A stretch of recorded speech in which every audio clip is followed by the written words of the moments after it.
Good afternoon to all of our viewers. Welcome to episode 13. 13. That's 13 of 10-3. 10 and 3 of Everything to Gain, Yep. where we talk about making positive changes in your life. And today we are going to talk about Authenticity. So we decided that why not be truly authentic and be in the same room as this guy, Yeah. right? So this is the first episode we've done together live in the same room. Yeah, and we are here. We are broadcasting live from New York City at the Rainforest Art Foundation, which has expanded and will be the future home of the Marlene Yu Museum. So I will just quickly. It's a great space, guys. I will just quickly pan around and just let you guys see what's going on here. We are broadcasting from here. It's gorgeous. So thank you so much to everybody for joining us today. So Mark, authenticity. Yeah. So quick context. Dan and I had a conversation recently, and it was that everyone wants to be authentic online, but it's not as easy as it sounds. And so we figured we would talk about the challenges, some tips and tricks for how you can be more authentic, and what that benefits, how that benefits you, what it brings you. Right. And so, let's just start with defining what authenticity is, right? Sure. So, what do you think authenticity is? I would say being authentic is nothing more than being your honest self, like sincerity. Right. Sincerity, and then communicate in an honest way, right? So Yeah. It's kind of like the old saying from Ben Franklin, right? Honesty is the best policy, right? So, You know what Ben Franklin would say if he were alive right now? Sorry. That's so authentic a is little morbid humor. if you're a little goofy and that's the authentic you, then that's really it. Like Right. you've got to be you. Right, and he's pretty goofy, this guy right here. So, and then there's books out there that you can read about authenticity, about being open and honest in your communication. Radical Candor is a book that I've grown to love by Kim Scott. And then there's the opposite, like there's the Fable, right? Yeah, right. Right. It's the boy who cried wolf. Like That's not being authentic. that's not being authentic. So, let's think about a couple examples. I want to touch on one thing. The radical candor, I think people have trouble with that because if it comes from a place of empathy, it works. Right. Otherwise, you're just a douche. Like it's no, really. Like Right. being candorous is nice if they know you're trying to be like helpful. But if you're not, then you're that terrible coworker, that Right. That really mean boss. And something Right. about authenticity, which ties in, everyone knows when you're really being authentic and when you're pretending. Right. Well, it's also it's and we'll get to like how we can shape that. Right. But just a couple of examples, right, of being authentic. So when the McFlurry machine at McDonald's was broken, right? Sorry, we can't make you any McFlurries today, right? And that's being open and and When was candid. the last time you had a McFlurry? But yeah, you're right. Right. So, but then also you have to be comfortable with yourself. Yeah. To be authentic. Right. And if you're not authentic, maybe it's something to do with you, and that's okay. That's a great starting point, though. Being comfortable with yourself. Most people say they are, but they're not really. Because how many folks say, I don't want to put myself out there? That's it. That's not being authentic. Yeah. So put yourself out there on LinkedIn or wherever or Right. social, right? Because ultimately you want to communicate to whoever that's out there, your authentic self, right? And then in business, it's also about the product, Yep. right? So making sure that you're talking about the product in So, an honest way. There's right? a lesson there. Everyone's product does everything for everyone, right? It's all the best, Right. And that's not. We're number one. And we all know that's not true. And you can't really tell your boss that if you're self-employed, you don't want to undercut your own self. But the reality is, the more candorous you can be and say, I'm not good at this, but I am good at this. My product is not the best fit for you, although it could do that. But here's where it really shines. Right. That's how you couch that. Right. And it could be just how your product is made. Like Right. we don't do X, but we do Y and Z. Right. Right. And just be completely open and honest about it. And I think that way your prospective customers, they'll be like, you know what, that person didn't try to just shove a thing down my throat. Right. Right. Right. So okay, we talked about being comfortable in your own skin, right? And people that I don't want to put myself out there, right? So there's that kind of fear. Oh, for sure. Right. So fear. So Which is legit, because if you have an employer, or again, if you want to try to win your own business for yourself, you don't want to lose an opportunity. You don't want to get fired. Right. But the reality is you're not going to fool anybody either. Customers know. right. So we have to overcome that fear. Yep. So what are you hiding? Maybe what are you hiding from? So, right? So I don't think you need to be afraid if you're being honest. When you say to someone, like I've often coached clients and they've been like, I'm uncomfortable putting myself out there. You know these people, and they'll say, I'll tell them the advice is say that. Say I am not comfortable doing this. right. I don't Own it. Oh, just own it. Own it. Like I know I'm reaching out to you cold. I don't do this a lot. I'm not comfortable reaching out. However, I think this can benefit you. Here's why. Right. And even and that's a direct message. But even in like just a regular post, say, hey, this is my first post in a very long time because I've been comfortable with it. Right. Right. And just own it and then say it, and people will be like, oh my God, this is awesome. I'm so glad I've seen it a million times. I'm so glad you're posting. Would love to hear more from you. Right. And what does that do for you? That gives you a little bit of confidence, right? Absolutely. Credibility. And then you can have a little more empathy for yourself, right? And a little more EQ as you interact with whoever you're talking to. That's a good point, by the way. EQ is not just something for other people. Like you should be empathetic with yourself. Forgive yourself quickly, move on, make yourself comfortable to do things that you're not. That's a fact. Yeah, and I think we've all kind of grown up in that society, that era, right? That's the corporate world, right? You can't make a mistake. That's college. It's even like from when we're just a little kid, right? Getting an A is great. Getting B, not so good, right? So it's a B is an Asian F, right? So yeah, absolutely, I agree. So with that, right? That lifetime of being told that you're not good enough, like that's been hampering you this entire time. So I'm going to share with the audience what I tell my kids.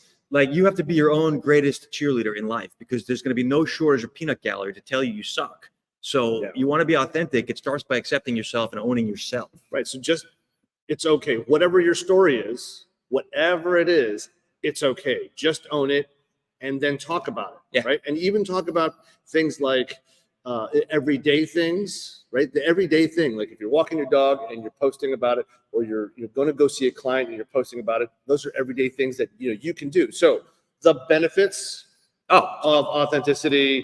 It builds trust. It creates connection. It helps people come to believe in you. Credibility. Right? Credibility is everything, right? And if you continue to be authentic, that actually creates this loyalty factor that, oh wow, they're actually loyal to me. They're bringing their authenticity to me. So then honesty and authenticity, it cuts through the misconceptions. I think that people don't recognize that if you stay who you are the whole way through, which is easy if it's you, it just builds trust. If you suddenly do the left turn and they're like, wait a minute, he's not the person I thought he was. It turns out that Dano's not beer in one hand, microphone in the other. Yeah, and then it's almost like you see it coming from a mile away, that bad sales guy. Oh God, right? Okay, so did we work with that guy? So my favorite example of a bad sales guy is from the movie Fargo, right? So Bill Macy's the used car salesman, and he's selling the undercoating. I love your pop culture. Yeah, I mean I can't help it, right? Go, keep going. I see it, right, and I'm going, that's so inauthentic. And what happens? The customer is so bereft. He's so angry. He's just sad and angry at the same time. And so it's because Bill Macy's character is not authentic. Right. So, by the way, nothing gets under people's skin more than inauthentic. Right. I'd rather you just be straight dishonest with me than deceive me and then be dishonest with me. So now what's really funny about lying, right? Mm-hmm. So just straight up lying is actually a typical sitcom or comedy type of mechanism, right? So like the person gets in a little bit of trouble, but then they lie about it, and that lie continues to grow and grow and grow. And so there's a George Costanza comment here somewhere. It's George Costanza. Yeah. I mean, it's perfect. Can I go to Three's Company? Is that too?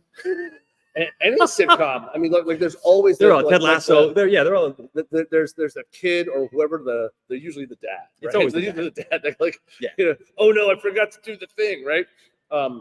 Yeah. So if if you're inauthentic, what happens? The lies grow and grow and grow. So I was actually thinking about what are my favorite examples of lying in pop culture, and I thought about Shakespeare's Twelfth Night. Pop culture, Shakespeare. Shakespeare. So like we're not educated enough to hang with you, but Viola, she disguises herself as a man, falls for this guy Duke Orsini, who's actually in love with this other woman, Olivia, right? But then Olivia falls in love with Viola because she thinks Viola's a man, right? And so comedy ensues, right? Catching up on Shakespeare, learning about authenticity.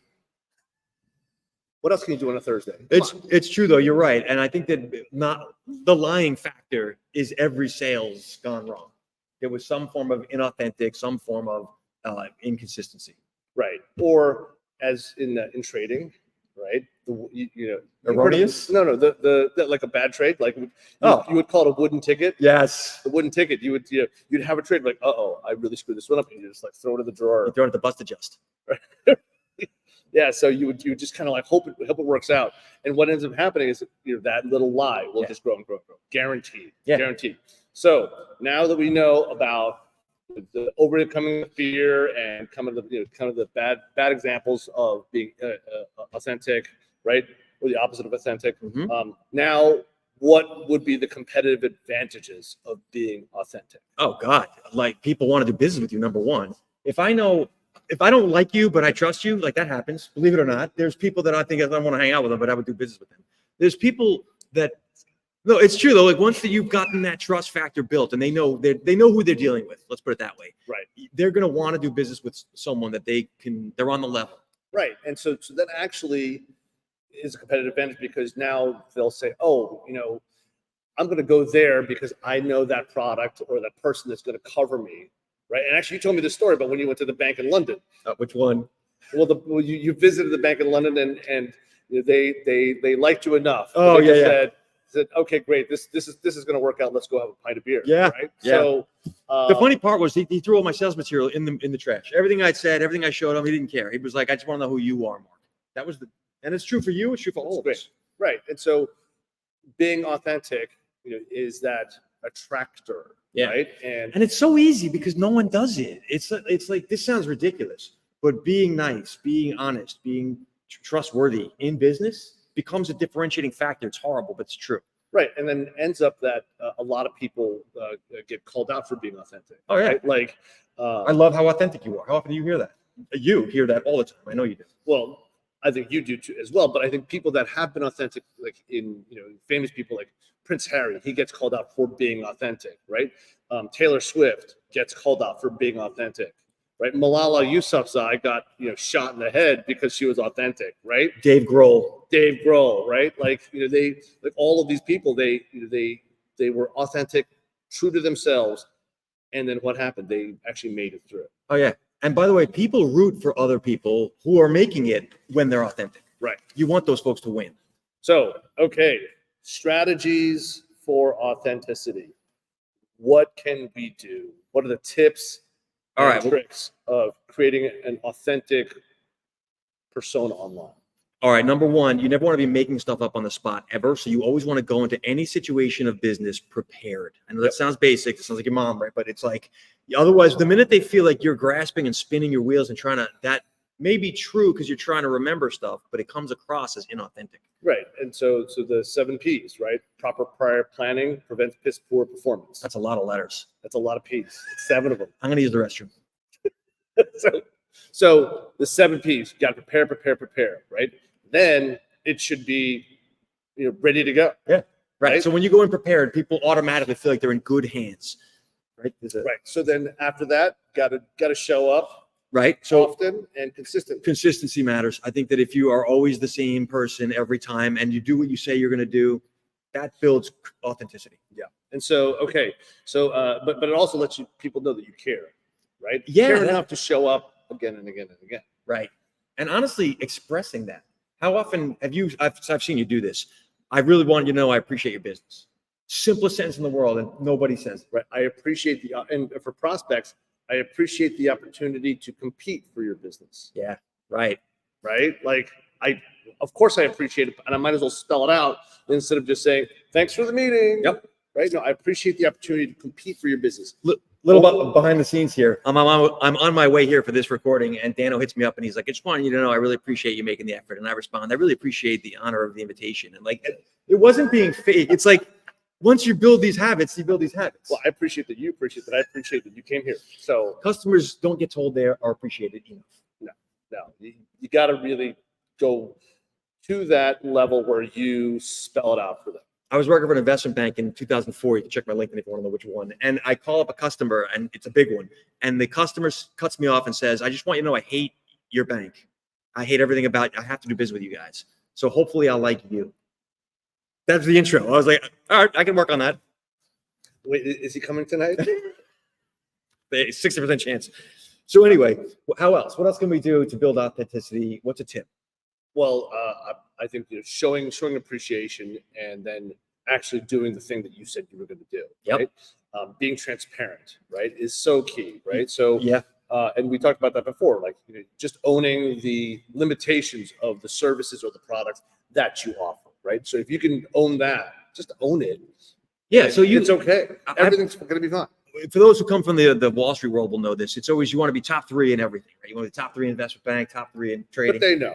Right. So you say we compete in that area. This is our strength.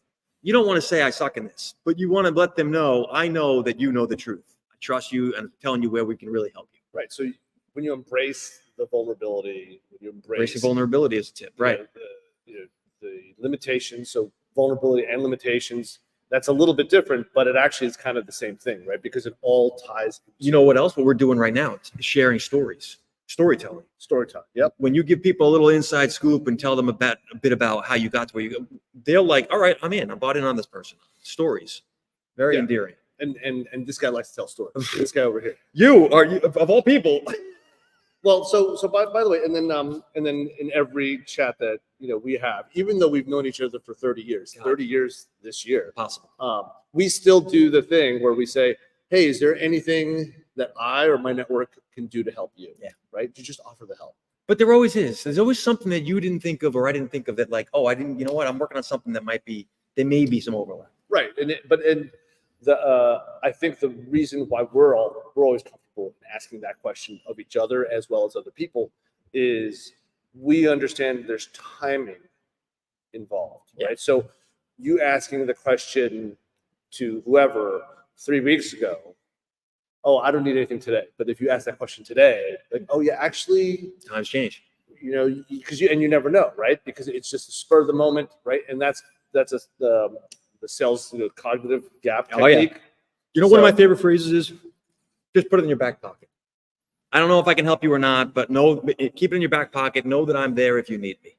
That counts. So being authentic is actually, I think, one of the most important traits of not just engaging, but of leaders. Right? It's definitely a lacking trait in most leaders. Right. So with leadership, what were some of the most, I guess, impressive things about authentic leaders that you saw? When I see someone's being authentic and they're upfront, even when things aren't going well, I want to help them. So there are often times where you can make your boss look bad by doing nothing and there's no fingerprints on it. Other times where you can help this person out and it will benefit you eventually. Right. And a good leader inspires people with authenticity, whether they know they're doing it or not. It's not an intentional act. People are drawn to authentic people. Right. So leadership demands. So being an authentic leader not only inspires your team, but actually it's self-serving. Oh yeah. Right. So authentic leaders that are good to their employees and their customers, they actually will get the benefits backwards. So here's a story. One of my first bosses, Joe, you know who he is. Yeah. When I get hired on the team, it's a pretty big promotion for me back in the day. I'm a kid and I go up to him and I'm like, I want to work hard, do whatever I can. And he goes, I'll make you a deal, Mark. You don't F me and I won't F you. And that was it. I was like, okay, I didn't know what that meant. And here's the point, how it ties to this podcast. It's got to do with integrity. When they trust you, you want to live up to the expectation. So when I see a leader who's authentic, who's got integrity, I want to be part of that team. I want to be. Right. And so then you want to not just be a part of that team. You want to run through a brick wall for that leader. Because I know he would do it for me or she would do it for me. Right. And that leader then actually gets their goals quicker. And what ends up happening, they get paid bigger bonuses. So if you're a leader, there is every reason to be authentic. It's not just good for your team. It's also good for you. I also want to bring the benefit of 60 years of corporate experience here. The higher up the chain you go in any field, we're so old. Right? And no matter what field you're in, creator economy, Wall Street, doesn't matter, the more authentic the people are. Because down at the bottom, you got all the BS artists. But by the time to advance, for people to support you and follow you in successful teams, it's just by nature of the fact you're at the rarefied air of people with authenticity. Right. And then that's assumed that once you get there, you continue to be that person with You are who integrity, you say you are. right? You are transparent, right, about things, and that actually creates even more EQ and empathy and authenticity for your whole organization. Which, by the way, in an AI world, don't forget that people piece of like authentic and integrity 100%. becomes more valuable, not less. Because in a world where I don't ever even need to engage with you, I damn well want to know where my money's going. Who am I supporting here financially? 100%. So, any final thoughts around authenticity? I think the biggest thing is get over yourself. Like everyone has the ability to be authentic. I do recognize, and we've talked offline privately, it's harder for employees of big companies. I reckon on social talking. I get that. But the truth is the truth is the truth. If you're not authentic, you won't advance as quickly. Right. Got to be honest. I mean, and that's actually, if you're an employee, the most important skill, right? It's do your job well, manage up, be transparent, right? So you got to manage up. So to all of you out there, continue to be authentic, right? And if you think you're inauthentic because you're afraid to get out there, please try to get out there, try to put yourself out there, practice in front of a mirror, practice with your closest friends, right? Your family. And best piece of advice is what you said, Dan. Own it.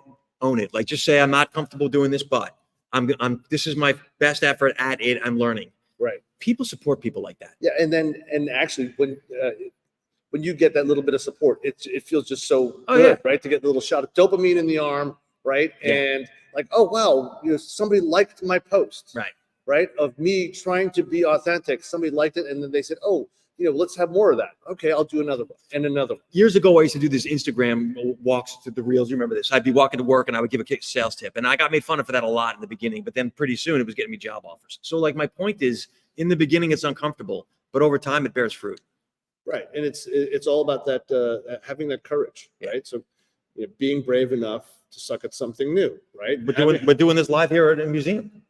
This is our first time. Yeah. In a museum. You're right. So how many of you podcasted from a museum before? I know one. Oh, this one. Fair point. So everybody, to the audience, thank you so much for joining us again on Everything to Gain, the two of us.